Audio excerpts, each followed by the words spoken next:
Hello, നമസ്കാരം. എൻ്റെ പേര് ജെയ്ജോ ജോൺസൺ. ഞാൻ ഇന്നത്തെ ഒരു ചെറിയൊരു വിഷയം നിങ്ങളുമായിട്ട് പങ്കുവയ്ക്കാൻ വിചാരിക്കുന്നത് എന്താണ് യഥാർത്ഥ സ്നേഹം? നമ്മൾ പലരും സ്നേഹത്തെക്കുറിച്ച് പല ഡെഫിനിഷനും നമ്മൾ കേട്ടിട്ടുണ്ടായിരിക്കും. എന്താണ് യഥാർത്ഥ സ്നേഹം എന്ന് പറയുന്നത്?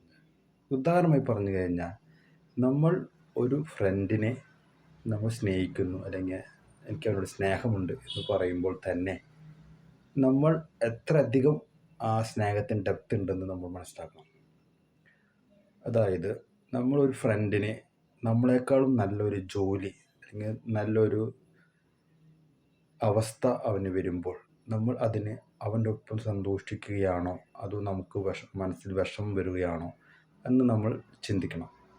നമുക്ക് അവൻ്റെ ഒപ്പം സന്തോഷം അല്ലെങ്കിൽ അവനേക്കാൾ കൂടുതൽ സന്തോഷം തോന്നുന്നുണ്ടെങ്കിൽ നമ്മൾ അവനെ യഥാർത്ഥത്തിൽ സ്നേഹിക്കുന്നു. അതായത് അതാണ് യഥാർത്ഥ സ്നേഹം എന്നതുകൊണ്ട് ഉദ്ദേശിക്കുന്നത്. നമ്മൾ ഈ ഒരു ഡെഫിനിഷൻ എല്ലാ കാര്യങ്ങളിലും നമ്മൾ നോക്കിക്കഴിഞ്ഞാൽ അത് ഒരുത്തൻ നല്ല രീതിയിൽ വളർച്ച അല്ലെങ്കിൽ അവന് നല്ല സാമ്പത്തികം ഉണ്ടാകുമ്പോൾ നമ്മൾ അതിൽ സന്തോഷിക്കുകയാണോ അതോ വിഷമിക്കുകയാണോ എന്ന് നമ്മൾ ചിന്തിച്ചു കഴിഞ്ഞാൽ നമുക്ക് ആ ഒരു വ്യക്തിയോട് നമുക്ക് എന്താണ് യഥാർത്ഥത്തിൽ ഉണ്ട് എന്നുള്ളത് നമുക്ക് മനസ്സിലാവും. ഞാൻ പല വ്യക്തികളെയും നാം ചിന്തിക്കുമ്പോൾ പല വ്യക്തികളും ഞാനടക്കമുള്ള ഈ സമൂഹത്തിലുള്ള എല്ലാ വ്യക്തികളും അത് കാര്യമായി ഗൗരവമായി ചിന്തിക്കേണ്ട ഒരു വിഷയം കൂടിയാണ്.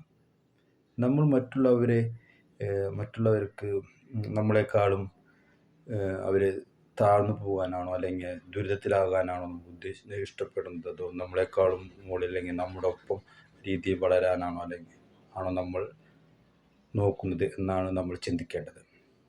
അപ്പോൾ നമുക്ക് കറക്റ്റ് അറിയാൻ പറ്റും നമ്മളുടെ മനസ്ഥിതി അല്ലെങ്കിൽ നമ്മുടെ ചിന്ത, നമ്മുടെ സ്നേഹം എന്ന് പറയുന്നത് യഥാർത്ഥമാണോ അതോ കാപട്യമാണോ അതോ മറ്റുള്ളവരെ കാണിക്കുന്നതാണോ എന്നുള്ളത്. ഇന്നത്തെ എൻ്റെ ഈ വിഷയം എൻ്റെ ഈ കാണുന്ന സുഹൃത്തുക്കൾക്ക് ആർക്കെങ്കിലും അതൊരു സ്പാർക്കായി കിട്ടുന്നുണ്ടെങ്കിൽ നിങ്ങൾ ചിന്തിക്കേണ്ടതാണ്. എന്നിട്ട് അതിൽ മാറ്റങ്ങൾ വരുത്തി മുന്നോട്ട് പോകാൻ നിങ്ങൾക്ക് എല്ലാവർക്കും സാധിക്കട്ടെ എന്ന് ആത്മാർത്ഥമായി ആശംസിക്കുന്നു. J Johnson C.